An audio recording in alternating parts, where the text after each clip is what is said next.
अस्सलाम वालेकुम। आज के इस वीडियो में हम लोग उर्दू कवायद के अगले सबक को पढ़ेंगे, यानी कि उर्दू ग्रामर के अगले टॉपिक को पढ़ेंगे, जिसका नाम है इस्म।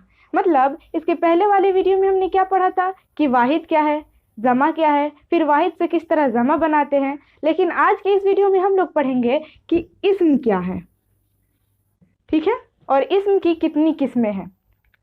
हम लोग क्या पढ़ेंगे कि इस्म क्या है और इस्म की कितनी किस्में हैं। तो चलिए शुरू करते हैं।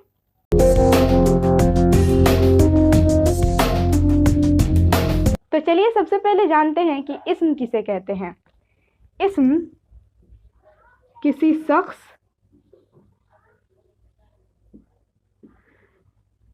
जगह या किसी चीज के नाम को इस्म कहते हैं। किसी शख्स, जगह या चीज के नाम को इस्म कहते हैं। मतलब ये कि आपके चारों तरफ कोई भी व्यक्ति, कोई भी स्थान का नाम या फिर कोई भी चीज का नाम, उसको आप क्या बोलेंगे? इस्म बोलेंगे। या फिर इसको और आसान तरीके से मैं समझाऊं तो आपके चारों तरफ जो कुछ भी दिखाई देता है वो सारी चीजें इस्म हैं, ठीक है। जिस तरह आप इसको और अच्छे से समझ जाएंगे जब आप इसका हिंदी और इंग्लिश जानेंगे। जिस तरह आप इंग्लिश ग्रामर में नाउन पढ़ते हैं, इस्म को इंग्लिश में बोलेंगे नाउन और इस्म को हिंदी में बोलेंगे संज्ञा। मतलब आप इंग्लिश में पढ़ते हैं नाउन, हिंदी में बोलते हैं संज्ञा, पढ़ते हैं ना। उसमें आप क्या पढ़ते हैं कि किसी भी शख्स, किसी भी व्यक्ति, स्थान, जानवर के नाम को हम क्या बोलते हैं? नाउन या फिर संज्ञा बोलते हैं। बिल्कुल वही तो है इस्म, बस चेंज हो रहा है लैंग्वेज। ये है उर्दू में, ये है इंग्लिश में और ये है हिंदी में, बट तीनों का मतलब एक ही है। किसी भी व्यक्ति, स्थान, जानवर के नाम को या फिर आपके चारों तरफ जो कुछ भी दिखाई देता है उसको हम क्या बोलेंगे? इस्म कहेंगे, नाउन कहेंगे, संज्ञा कहेंगे। तीनों का मतलब एक ही है, बस लैंग्वेज चेंज है। यहाँ तक क्लियर है? अब देखते हैं हम इस्म की किस्में। नाउन में आप पढ़े होंगे 5 किस्में होती हैं, 5 टाइप्स होते हैं।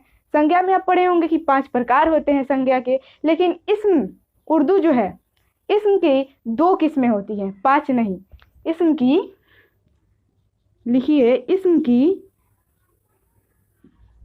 2 किस्में होती हैं, 2 किस्में हैं। इस्म की 2 किस्में हैं। पहला है इस्म मारफा और दूसरा है इस्म नकरा। 2 किस्में हैं, इस्म मारफा और इस्म नकरा। अब हम पढ़ेंगे कि इस्म मारफा और इस्म नकरा क्या है। तो इस्म मारफा किसी भी खास व्यक्ति, आप पढ़े हैं ना इंग्लिश में प्रॉपर नाउन, इंग्लिश में पढ़े होंगे प्रॉपर नाउन या फिर हिंदी में पढ़े होंगे व्यक्तिवाचक संज्ञा। व्यक्तिवाचक संज्ञा आप पढ़े होंगे हिंदी में। किसी भी खास व्यक्ति, स्थान, जानवर के नाम को हम क्या बोलते हैं? इस्म मारफा बोलते हैं, या फिर प्रॉपर नाउन बोलते हैं, या फिर व्यक्तिवाचक संज्ञा बोलते हैं। मतलब मैं आपको एग्जांपल दूं, उदाहरण दूं, तो ये है कि दिल्ली शहर, दिल्ली शहर जमुना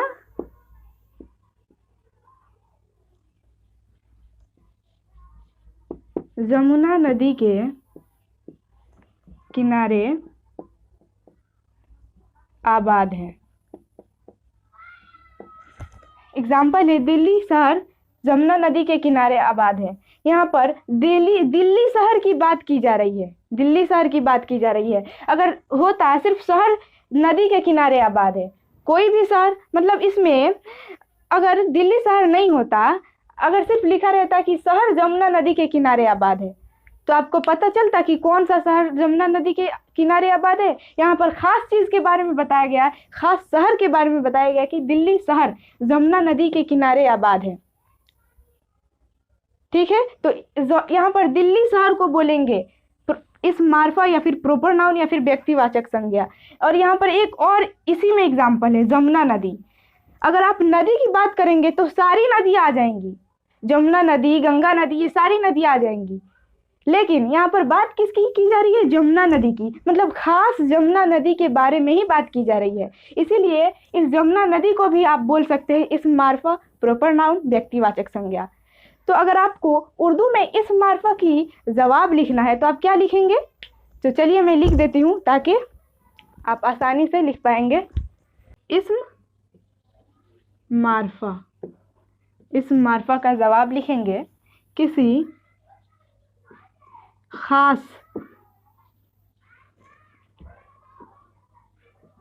शख्स, जगह या किसी चीज के नाम को इस्म मार्फा कहते हैं। मैं इसका जवाब लिख दी हूँ, किसी खास शख्स, जगह या किसी चीज के नाम को इस्म मार्फा कहते हैं। यहाँ तक आपको क्लियर है? अब हम दूसरा किस्म देखेंगे। क्या था दूसरा किस्म? इस्म नकरा। दूसरा था इस्म नकरा। चलिए इसको भी वही वाला एग्जाम्पल लेकर समझ लेते हैं। क्या था एग्जाम्पल? कि दिल्ली शहर जमुना नदी के किनारे आबाद है।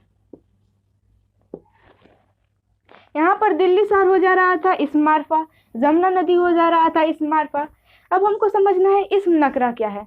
मतलब किसी भी व्यक्ति, किसी भी शख्स, जगह या चीज के आम नाम को, मतलब जिससे किसी उसकी जात का पता चले। यहाँ पर अगर दिल्ली नहीं रहता, सिर्फ शहर रहता कि शहर नदी के किनारे आबाद है, नदी के किनारे आबाद है, तो इससे क्या पता चल रहा है? शहर में बहुत सारी शहरें, जैसे कि दिल्ली हो गया, पटना हो गया, ये सारी शहरें आ जा रही है। मतलब शहर में बहुत सारी शहर आ जा रही है, मतलब पूरी जात का पता चल रहा है। यहाँ पर नदी में भी सभी सारी नदियाँ आ जा रही हैं, तो इसको हम क्या बोलेंगे? इस्म नकरा। मतलब इस्म नकरा जिससे वह नाम जिससे पूरी जात का पता चले, जो आम नाम को कहते हैं इस्म नकरा। ठीक है यहाँ तक? मतलब शहर नदी के किनारे आबाद है, इससे क्या पता चल रहा है? शहर में बहुत सारी शहर आ जा रही हैं और नदी में बहुत सारी नदियाँ। ये हमें पता नहीं है कि कौन सा शहर कौन नदी के किनारे आबाद है। तो यहाँ पर शहर और नदी इस्म नकरा हो जाएगा। अब इसका जवाब लिखेंगे मिटाकर।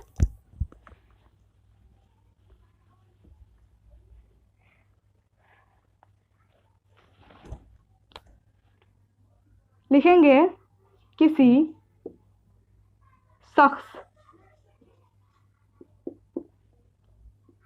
जगह, मैं यहाँ पर इसका जवाब लिख दी हूँ कि किसी शख्स, जगह या चीज के आम नाम को जिससे पूरी जात का पता चले उसे इस्म नकरा कहते हैं। ठीक है? क्या मैं एग्जांपल ली थी कि शहर नदी के किनारे आबाद है। एग्जाम्पल था कि शहर नदी के किनारे आबाद है। इससे पता क्या चल रहा है कि शहर मतलब कोई भी शहर और नदी मतलब कोई भी नदी, बहुत सारी नदियाँ। तो ये शहर जिसमें बहुत सारी शहर आ रहे हैं, और नदी जिसमें पूरी नदियाँ, बहुत सारी नदियाँ आ रही हैं। हमें पता नहीं है कि कौन सा नदी, बस ये आम नाम हो गया। पता नहीं हमें कि कौन सी नदी की बात की जा रही है, कौन सी शहर की बात की जा रही है। इसीलिए शहर हो गया इस्म नकरा और नदी हो गया इस्म नकरा। दोनों को आप इस्म नकरा बोल सकते हैं। अगर आप इसको और अच्छा से समझना चाहते हैं ना, जब आप इसका इंग्लिश जानेंगे तब आपको इसको और अच्छे से समझ में आ जाएगा। इस्म नकरा को इंग्लिश में बोलते हैं कॉमन नाउन, और हिंदी में पता है क्या बोलते हैं? जातिवाचक संज्ञा। जातिवाचक संज्ञा। इंग्लिश में कॉमन नाउन और हिंदी में जातिवाचक संज्ञा। आप पढ़े होंगे कि किसी भी व्यक्ति, स्थान, जानवर के आम नाम को कॉमन नाउन या फिर जातिवाचक संज्ञा कहते हैं। बिल्कुल उसी तरह इस्म नकरा होता है। तीनों का मतलब एक है, बस लैंग्वेज अलग अलग है। किसी भी व्यक्ति, शख्स, जगह या चीज के आम नाम को जिससे पूरी जात का पता चले उसे हम क्या कहते हैं? इस्म नकरा कहते हैं। उसे कहते हैं कॉमन नाउन, उसे कहते हैं जातिवाचक संज्ञा। तीनों का मतलब एक ही है, लैंग्वेज अलग अलग है। ये हो गया हिंदी में, ये हो गया इंग्लिश में, ये हो गया उर्दू में, ये हो गया इंग्लिश में, और ये हो गया हिंदी में। ठीक है, यहाँ तक क्लियर है? आपको इसम समझ में आ गया, इसम की कितनी किस्में हैं और वो कौन कौन सी किस्में हैं, और उसे आप समझ लिए उन दोनों किस्मों को। अब आज के इस वीडियो में बस इतना ही। आने वाले वीडियो में हम आपको बताएंगे कि इस्म मार्फा और इस्म नकरा की कितनी किस्में हैं। ठीक है, तो आप आगे वीडियो का इंतजार कीजिए। अगले वीडियो में मिलेंगे अगले टॉपिक के साथ। तब तक के लिए खुदा हाफिज।